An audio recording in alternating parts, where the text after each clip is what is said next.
Welcome to Women Lead, a production of the Women of Color Empowerment Institute. We are your host. I'm Bernadette Norris-Weeks. I'm Michelle Austin Pammies. And I'm Kathy Eggleston. Today, our show is all about art and Black artists. We recently had a pre-Art Basel exhibition at the African American Research Library in Fort Lauderdale. It was amazing. It was, and it was not just an exhibition. We also had a reception, and the exhibition showcased some of our favorite local artists. We had Dionne and Laura Knight. And so a part of what we did with the exhibit or exhibition had to do with bringing light to what does art and expressions of resilience look like? What does that look like? Because a lot of times, we hold on our shoulders the things that are going on and stress and strain of what's happening and culturally, and art, and through art expression, we can really find our voices and find who we are. You'll see that because there'll be a little bit of a showing of a few clips of the art that was in fact presented at the exhibition. And that art is a little bit about resilience, a little bit about rebellion, a little bit about being who we are, being ourselves. So you'll see. Absolutely. Dionne Polite is an executive with AARP. Her title is Director, Florida Operations for AARP. And she has been a strong supporter of the Women of Color Empowerment Institute over the years, each and every year, as she is today. For this event, she sponsored our reception. I'd like to start by asking Dionne what brought her to art. Okay, first let me say the baby in the back is my grandson, Hosea. He is the light of my life. So what brought me to art? I have to tell a little story if you don't mind. So during COVID, a couple of my colleagues, we decided to, on Friday nights, we would gather and drink wine and just chat because, we were fully remote. And one of those girlfriends said, you know what, let's just, besides drinking, let's just do other things. And she says, I'm going to get some painting kits and send it to all of you. There were just 5 of us. And so I got the painting kit, and we would, sip wine and paint for about a month and a half or so. And I went through it. Even when we weren't talking on Fridays, I was still painting. And my husband, who's also here, realized that I was connecting somehow. I really felt a sense of peace. And it was really important during that time because my father had been, in 2019, had been diagnosed with dementia. And it had been progressing very quickly. And so I started, my husband bought me additional painting kits, bigger canvases and that kind of thing. And I started painting. And as my dad's disease progressed, he kept on forgetting things. He didn't forget me. And I would say to I also want to give a shout out to a friend that's here, and then I'll get back to, so my friend Keith Gibson is here, and Keith oversees outreach and engagement for the Alzheimer's Association. And he and many of his colleagues really talked me through that time when I was dealing with my dad and his dementia. My mom suggested to me, why don't you started doodling, why don't you just paint a picture for him? And see, I'm originally from Guyana. And she said, start maybe painting pictures of what you remember of Guyana, maybe it'll help him. And so I started with Guyana is below sea level, and we have a seawall that's built around the country. So I started painting what I remembered of the seawall and Caribbean fruit and coconut trees, yada, yada, yada. Ladies with baskets on their heads. My father was Black and East Indian, so I started painting pictures of what I remember of his grandmother and his aunts and that kind of thing. And every time I would show him a picture, they were in Atlanta. I'd say, Dad, look what I did. And he'd look and he'd say, oh, you been to Guyana? How you know about that? So it really triggered something, and that's how I got into art. Because after that, he died in 2021. 6 months later, my mother died unexpectedly. So I was in a swirl, and the only thing that could really helped me center was painting.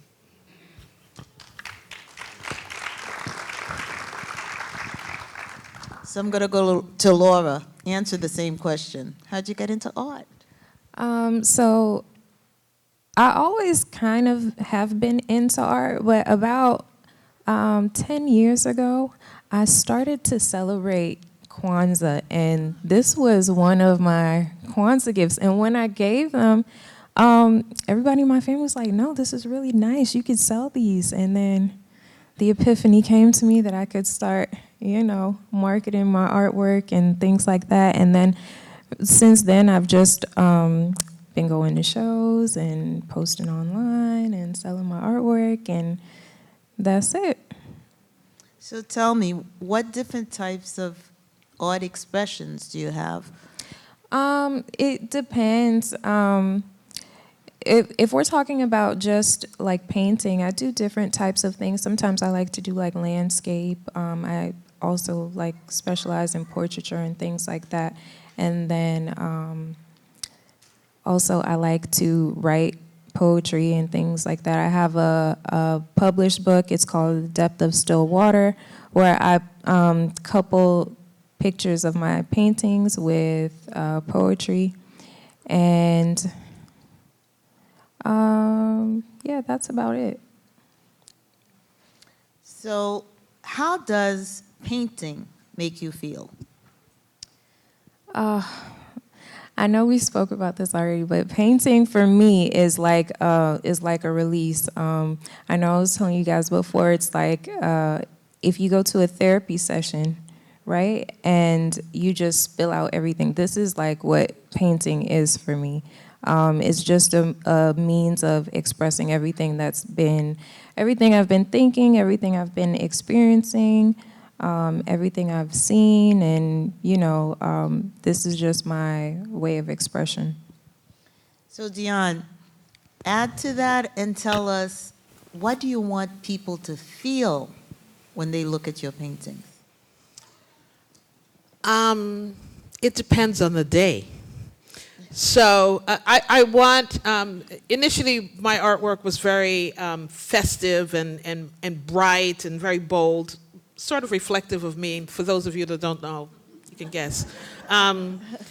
So, originally that was what it was all about, right? But as I became more and more connected to my creative spirit, I realized there were other messages that I wanted to portray on canvas as well.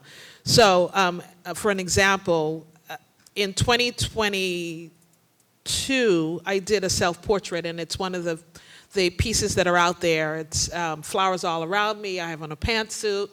I wear trifocals, so and those that know, every other day I'm wearing a different pair of glasses just because. So that's my first self-portrait, which is all, la, la, la, la, la. And then recently, about 3 weeks ago, I did another self-portrait, and that also was on exhibit. And it's a white T-shirt, and it says FAAFO, and it's largely, for those who know, it's based on an interaction that I had right after the election at Fort Lauderdale Airport. Someone was overly aggressive to me, and I was pretty shocked by it because I actually don't look like somebody you can come and get crazy with. But in that moment, I had to sort of reflect. I had to call on Jesus first, and then I had to reflect on what I would lose if I lost it, how I wanted. I had a person come and stand very close to me and started telling me to bite him, and that's why we're losers, and all that stuff. But what I did, because there was some semblance of sense that came, and I cursed at him a little bit, and I turned and I walked over to TSA security, and they took him off the line. But the new self-portrait is fuck around and find out. So I was all flowers and whatever, but it's a new day. So things have evolved. So, Laura, has your art evolved? Yes, I would think so. When I first started to paint, I think I was more so trying to make things look nice. I think now my art is more, even sometimes it's political too. And I hate to talk about another event while I'm here, but I have another exhibit in Miami right now where I showcase pieces based off of the civil unrest, if you will, in the Congo over the cobalt mines and stuff like that. Yeah, so the exhibit there is based on that situation. And also, I think I do other things as well, like with like the immigration reform and stuff like that. I also have another exhibit based off of that. I think it's a lot more more conscious now than it was before when I first started, for sure. Yeah, definitely more engaged. Yes. So, did you know she was that deep? Cobalt, Congo, immigration. Well, I think it's very meaningful that your art is showing what you're thinking about and what you're feeling and sharing it with the world. At the Women of Color Empowerment Institute, our mission is to enhance and expand leadership by women of color. We do this in a variety of different ways, including but not limited to providing mentorship opportunities for young professionals where we assist in helping to create paths to leadership. We empower women to develop capacities for social change. We produce programs that promote heritage awareness, and we provide training opportunities for business and government. Our institute holds seminars focused on professional success techniques, and we host many other events such as our popular Advocates for Change and Leaders Connect. The Women of Color Empowerment Institute publishes a magazine called Women Lead. Our signature event is the Women of Color Empowerment Conference, a yearly conference where hundreds of leaders gather from all across the United States and beyond. To learn more about membership and how you can support our programs or be a sponsor of the Women Lead TV, visit us at nationalwomenofcolor.com. Again, that's nationalwomenofcolor.com. The law office of Austin Pammy's Norris-Weeks Powell is a full-service law firm practicing in the area of governmental law, including the representation of municipalities, civil litigation, personal injury, real estate, and corporate transactional matters. With over 100 years of collective experience, our attorneys are admitted to practice before state courts, federal courts, and the United States Supreme Court.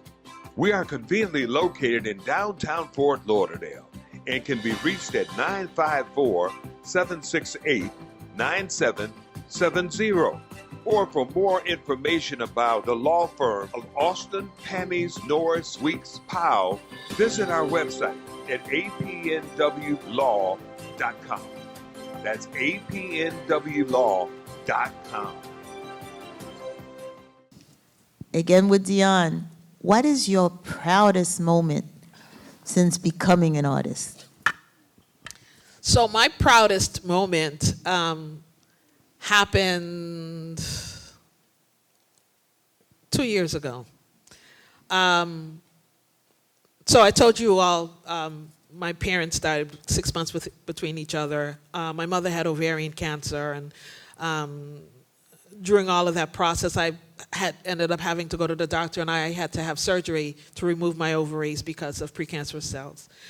So while I was home recuperating, a person that's in this room came to visit me, and I'd been painting, you know, and I gifted her with a piece of artwork, and she said to me, "Wow, this is really good." I had done a piece of a portrait of a well-known. I'm not going to name who it is yet. I had done a portrait of a well-known individual at the time, and still is. And she said, "Wow," and she happened to know this individual, and she said, if they saw this, they would really love it. And I'm going to tell her, you did it. And I said, okay. Well, to make a long story short, we had mutual friends, and the mutual friends connected me to this individual's mother. The mother came, saw the portrait I had done. I gifted it to her, and it was a portrait of Ketanji Brown Jackson. It hangs in the Supreme Court in her chambers right now. So, yeah, so that was my proudest moment. Fast forward, about a month and a half ago, my husband and I were at an event, the YWCA event, gala, and one of the honorees were the Browns, Ketanji's mom and dad. And when she saw me and I saw her, she again talked about the picture and how much it touched Ketanji, and I started crying like a 6-year-old who somebody took away their lollipop. I mean, I was bawling because not only did Ketanji appreciate it, she wrote a letter of appreciation to my employer, to AARP.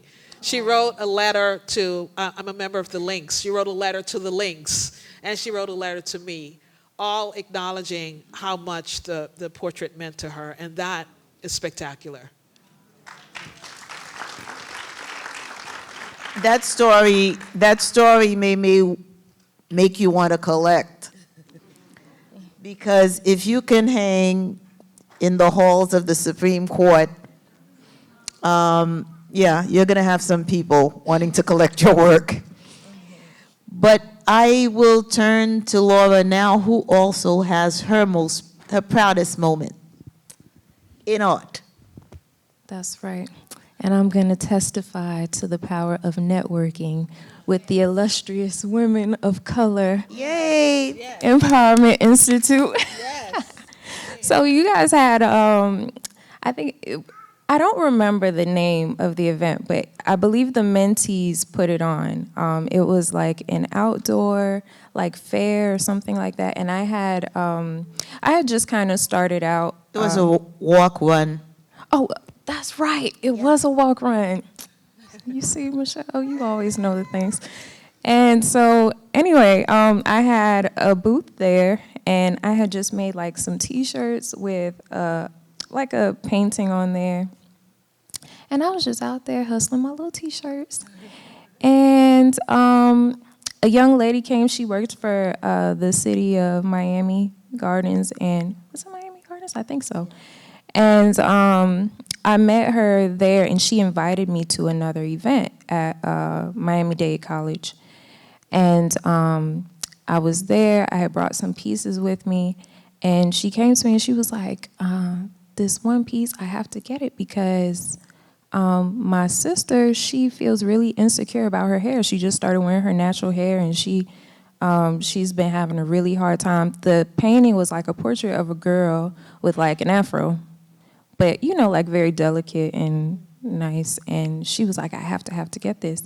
And I think that was probably one of my more proudest moments because that's kind of like the reason I paint. I want for our community to see these paintings and feel like respect for themselves, feel proud, feel strong, and that moment just really stayed with me, So I think that's one of my proudest moments. I think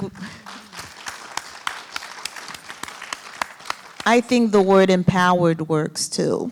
That's right. For sure. So what I'm trying to find out from you now is you're here in Broward County. We're in South Florida generally, but right now we're in Broward at the African American library. So this is the right place to talk about this issue, which is how do you feel, let me say it right, African American Research Library, but how do you feel about the art scene in Broward County, and in particular, how's Black art? Well, I think that the art scene is definitely growing, especially like in the downtown area, Fat Village, in that area, you always see, new paintings and stuff. The buildings are painted up, and they're always having their, what is it called? They have it every last Saturday of the month. Art walk, that's right, art walk. And I don't know why I didn't remember that. I've done it on a few occasions, You're but forgiven. and I'm getting old, child. Listen, And that's a gift to And get so- old, okay? So hallelujah. Okay, so I think the art scene is growing, but as far as like the Black part, we got some work to do. I think, like even now is Art Week. I think this is probably maybe the only thing I have. No, one of two things that I have, but not like. It's like nobody's knocking down your door for the opportunities in Broward. They're mostly like in Miami, especially for like diaspora art and stuff like that, for sure. I would agree. I think they are collectors here in Broward. I've gotten a lot of interest in people wanting to purchase my work. But I think there's certainly more opportunity in Miami-Dade than there is in Broward. I am forgiving of that because I think it's just, people move at different paces. And I just think that we just have to continue to show up the way we show up. And we're not going anywhere. So, the adjustments are going to be made and it'll be fine. And this is the only event that I'm doing during Art Week. So, it is what it is. I know the last one I did besides this was for Caribbean Heritage Month. And that was really cool. And I loved the diverse audiences that came to see my work at the Space Coast Museum. But it's a different, it's a different sort of environment here in Broward. And I don't hold it against Broward. I just think it's an opportunity for us to show up and for them to really learn and absorb what we're doing, It's great to see flowers and trees and stuff. I would love, those, and I've said this to my husband, the covers that you see on the streets, I guess they're covering electric things. There must be something for them. I always say, wouldn't it be so dope to have those reflect the communities that they're in, right? So, palm trees are beautiful, mango trees are awesome, but show images of people in those communities. That would be incredibly empowering. Well, I'm going to say this in closing because this is my last question for you. You realize what may be lacking in terms of Black art in this community, and you have in the room people who can influence that, and you have elected officials who can't even do more. What does it take, and what can we do to push that agenda forward? Bring more of that Black art into the community. Well, for you, I think you're doing it already because we're here. But yeah, or you could make it like an annual thing. That would be nice. Drop that nugget. Yep. And invite me and Dionne back. Put us on rotation. Yeah, tell us. I think we're doing the right thing, right? I mean, we have a lot of people here. And so, I thank women of color for giving us the exposure, which is, really, really appreciated. And I really do think that there's an artist in all of us. There really, really is. It may not be, acrylic on canvas. It may not even be sculpture. It may be poetry. It may be writing. It may be just reading the Bible and interpreting it in a way that makes other people absorb. I mean, we are all gifted with something, and it is just connecting with that. Particularly around the times that we're facing right now, it's important to connect to the gifts that we were given, because we were all given them, but connecting to them I think is important, and a venue like this allows us to do that. Well, I'm very impressed by both of you. I have to say that I haven't found that whatever it is that I'm supposed to be connecting to as an individual, but I would like to say that you have to recognize that some people have that talent and that's why you're appreciated, because you do. So we thank you so much for coming and sharing part of your light with us this evening, and we truly appreciate you. Thank you. Thank you for having us. Michelle, your panel was amazing. Your interview with Dionne Polite and Laura Knight about what inspires them as artists, I thought you did a great job. I have to tell you, it's all about them. The truth is, I don't have that autistic flair. I don't think that's me, but I'm so impressed by them. And I have to say that these women have a variety of talents. One of the things I noted is Laura, for example, she not only paints, she does more than that. She's a poet.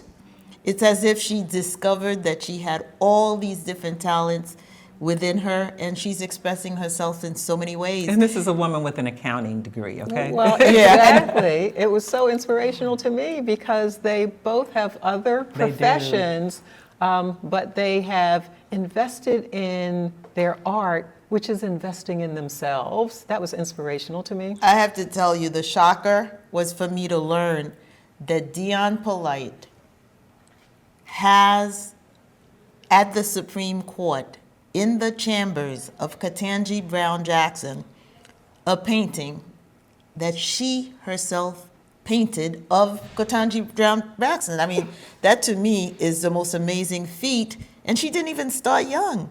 No, well, she is young. Stop it. But I'll tell you, what's so interesting is it really gives you motivation and an understanding that anybody at any point can find a way to express themselves, find a way to have another outlet outside of themselves, and really invest in themselves, like one of you said. So you're saying I may have that autistic bone after You all? could have that autistic bone. Because Dionne basically pursued her interests only during COVID. And here we are. And look where she is today. And I will tell you that I only have a few pieces of artwork in my house because it's a modern type of home, and Dionne's piece is one of them. Wow. So she is just someone that I really find very interesting as an artist. Well, one thing's for sure, what we have is multifaceted talent in the arts in our African community in South Florida, and we were proud to showcase it. I hope you enjoyed what we shared with you, and until the next time. Be empowered.